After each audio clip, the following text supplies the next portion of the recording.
Hello दोस्तों।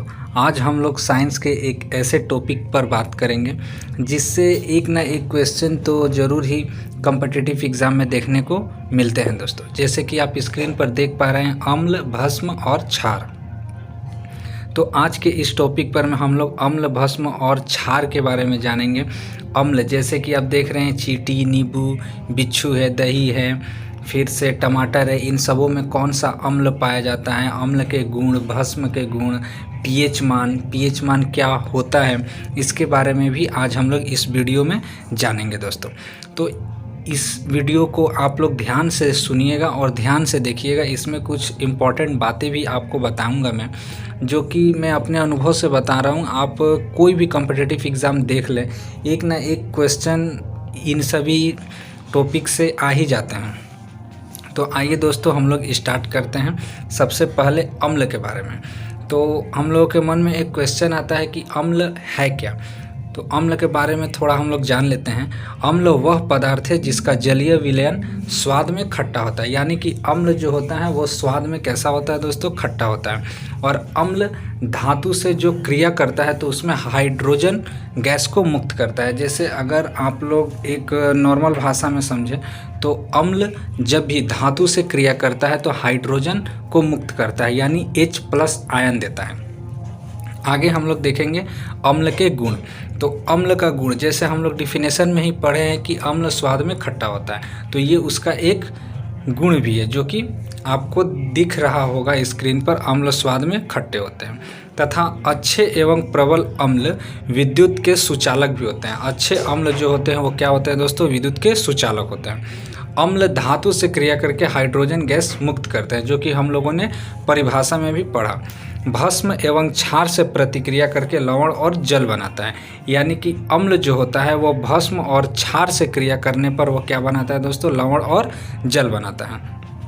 Last जो अम्ल का गुण हम लोग देख रहे हैं, ये बहुत सारे कॉम्पिटिटिव एग्ज़ाम में पूछा गया है कि अम्ल जो है नीले लिटमस से को डालने पर वह किस कलर का रंग निकलता है।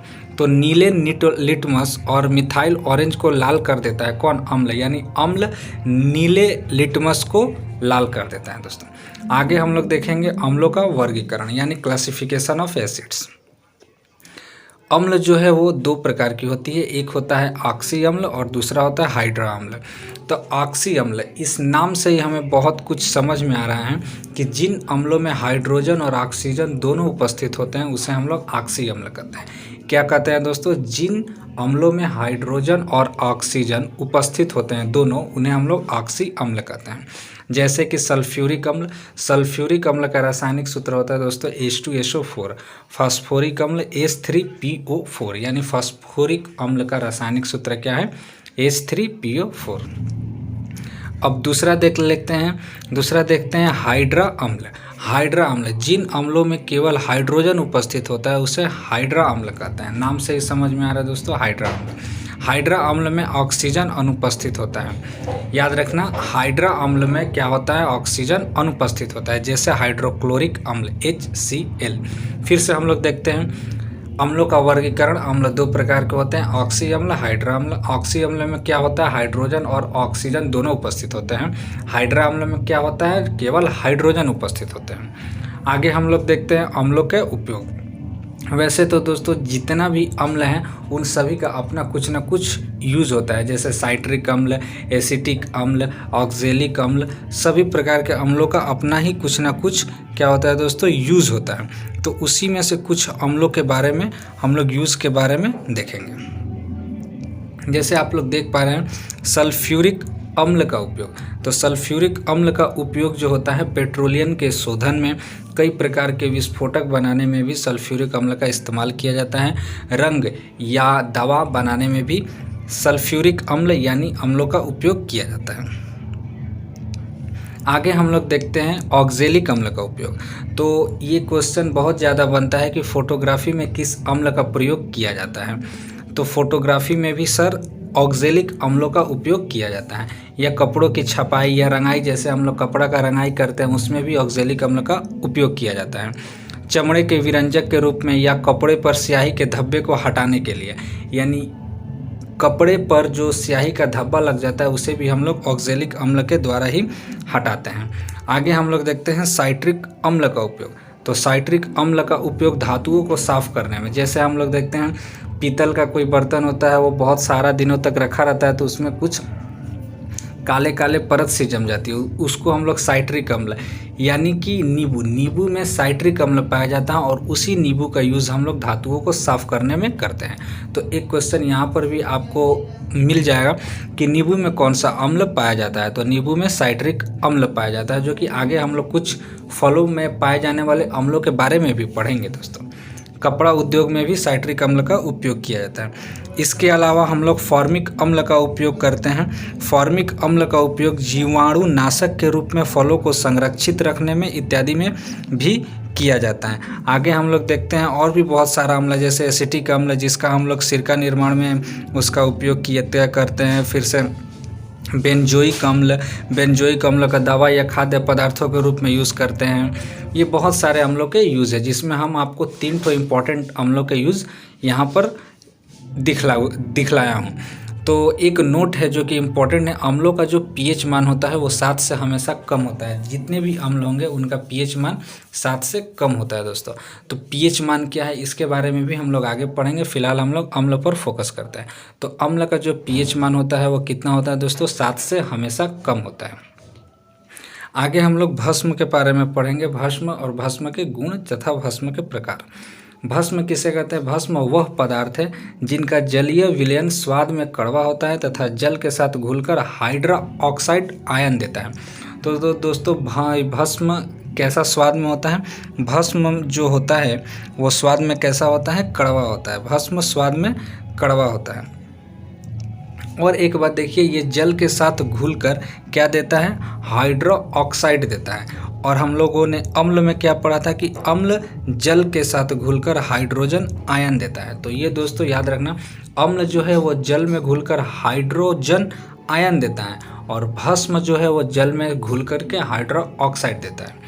तो भस्म के गुण के बारे में देखते हैं। भस्म का गुण स्वाद में कड़वा होता है तथा अम्लों को उदासीन कर लवण बनाता है। जो भी अम्ल हैं उनको उदासीन करके यह क्या बना देता है दोस्तों? लवण बना देता है। कुछ भस्म जो है तीव्र नाशक होते हैं जो चमड़े को भी जला देते हैं। कुछ भस्म ऐसे होते हैं जो चमड़े को भी जला देते हैं, जैसे NaOH, KOH। NaOH का होता है सोडियम हाइड्रोक्साइड और KOH का होता है पोटेशियम हाइड्रोक्साइड। दोस्तों नोट यहाँ पर जो इम्पोर्टेंट बात है उसमें देखिए कुछ लिखा हुआ है कि सभी क्षार भस्म होते हैं लेकिन सभी भस्म क्षार नहीं होते हैं। हम लोगों ने 9-10 में पढ़ा होगा कि सभी क्षार भस्म होते हैं लेकिन सभी भस्म क्षार नहीं होते। कैसे? तो इसका एक कारण है कि सभी भस्म जल में विलय नहीं होते लेकिन सभी क्षार जो है वो जल में विलय होते हैं, जिसके कारण सभी क्षार भस्म होते हैं लेकिन सभी भस्म क्षार नहीं होते। तो आगे हम लोग देखते हैं क्षार।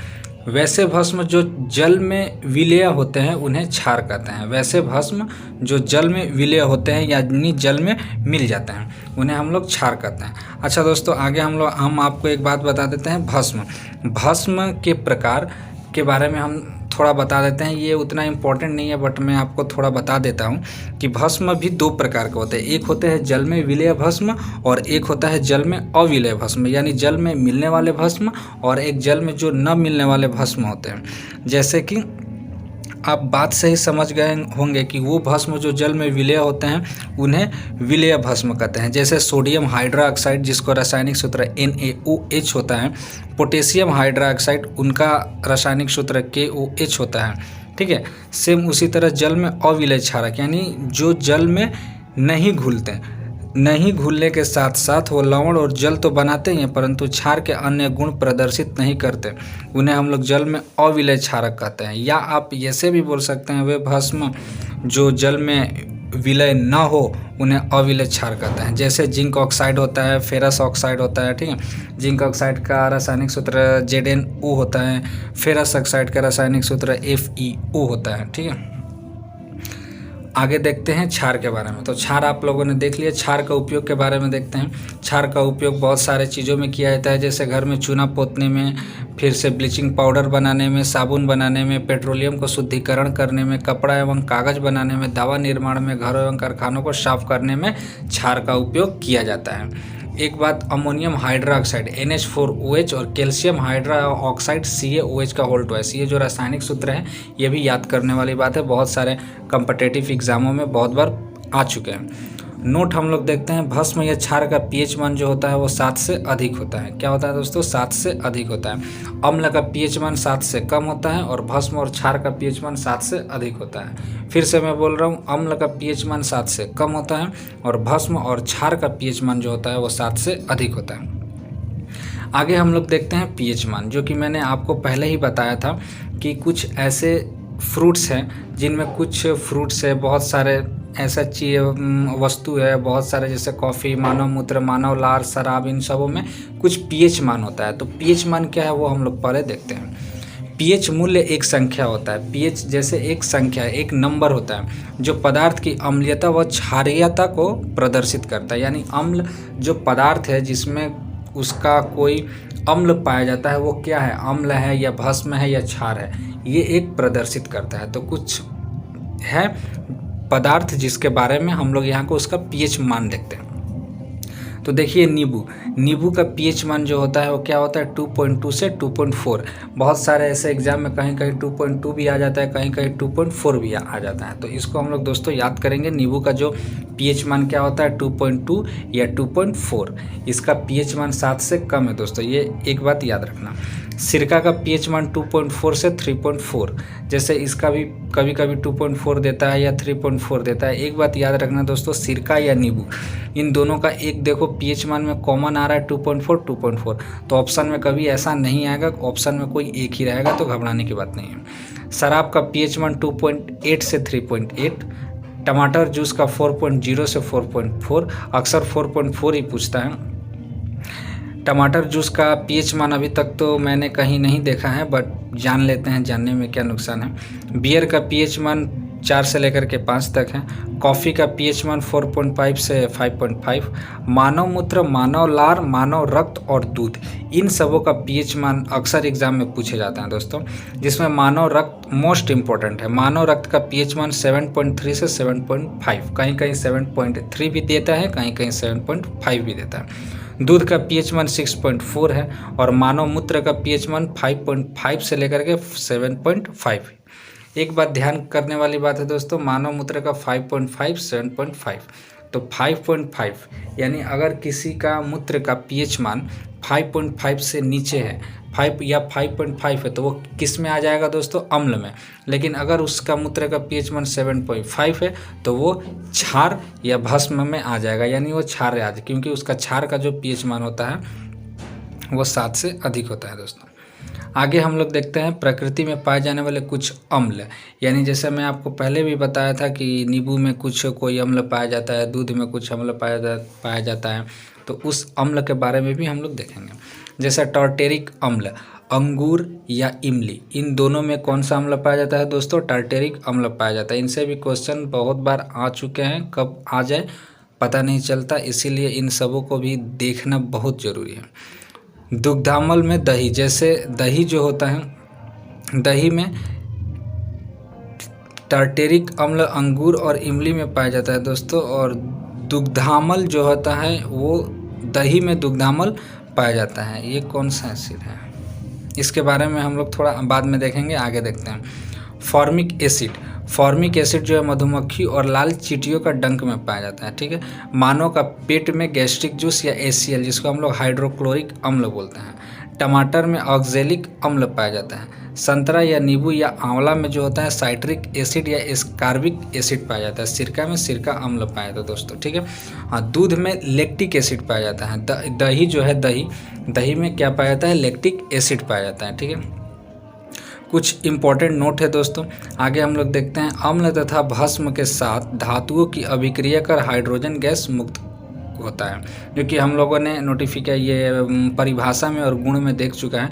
अम्ल तथा भस्म के साथ जब धातु की प्रतिक्रिया कराया जाता है तो हाइड्रोजन गैस मुक्त करता है। अम्लीय विलयन का पीएच मान 7 से कम, उदासीन विलयन का पीएच मान 7 और क्षारीय विलय का पीएच मान 7 से अधिक होता है। यानी अम्ल का पीएच मान 7 से कम और उदासीन विलयन क्षार का जो विलयन मान होता है, पीएच मान होता है, वो 7 से अधिक होता है।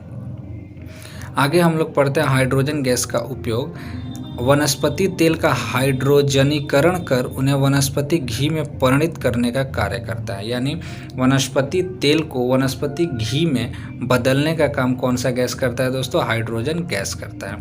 यह आपका एक क्वेश्चन भी बन जा रहा है कि वनस्पति तेल जो है, वनस्पति तेल से वनस्पति घी में बदलने में कौन से गैस का इस्तेमाल किया जाता है? तो वह है दोस्तों हाइड्रोजन गैस।